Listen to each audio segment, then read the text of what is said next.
SK tyre CEAT shoppe. CEAT टायर्सची अद्ययावत अधिकृत भव्य शॉपी आता संगमनेरमध्ये.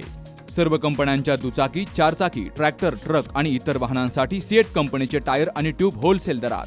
दुचाकी आणि चारचाकींचे कम्प्युटरद्वारे डिजिटल पद्धतीनं अचूक 5D व्हील अलाइनमेंट आणि बॅलन्सिंग, ॲडव्हान्स आणि स्क्रॅच फ्री टायर फिटिंग यंत्रणा, tyre replacement, TPMS support, run flat आणि ट्यूबलेस टायर्स उपलब्ध.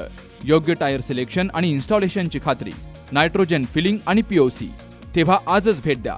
SK tyre CEAT shoppe, Pravara service station समोर, संगमनेर खुर्द, तालुका संगमनेर. प्रोप्रायटर सूरज चंद्रभान गुंजाळ. संपर्क 8657 12 11 12. राहुरी तालुक्यातील कणगर येथे तळ्यात पडल्यानं 74 वर्षीय वृद्धाचा दुर्दैवी मृत्यू झाला. ही घटना काल गुरुवारी सायंकाळी घडली आहे. नारायण आनंदा लाहुंडे असं मृत व्यक्तीचं नाव आहे. नारायण लाहुंडे हे सायंकाळच्या सुमारास गावातील तळ्यावर गेले होते. हातपाय धुत असताना त्यांचा पाय घसरून ते पाण्यात पडले.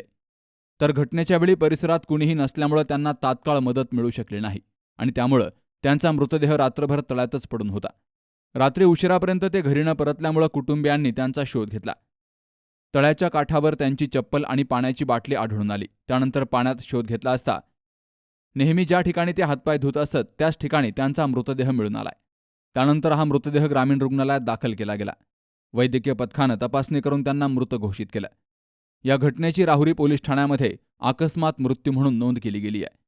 वैद्यकीय अहवालानंतरच मृत्यूचं नेमकं कारण स्पष्ट होणार असून पोलीस निरीक्षक संजय ठेंगे यांच्या मार्गदर्शनाखाली पुढील तपास सुरू आहे.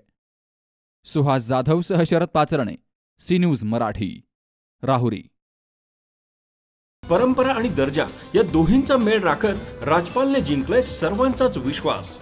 म्हणूनच असंख्य कुटुंबांच्या बस्त्यांची परंपरा आजही राजपालमध्ये अविरत सुरू आहे. सूटिंग, शर्टिंग, साड्या, जेंट्स, लेडीज, चिल्ड्रन्स वेअरचे भरपूर प्रकार. हो, लग्नाच्या बस्त्यासाठी पाहुण्यांनी राखला यांचा मान आणि संपतरावांचं नाव घेते. राजपाल हाय आमच्या नगर जिल्ह्याची शान.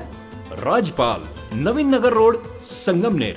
विश्वसनीय कापडांची अखंड परंपरा.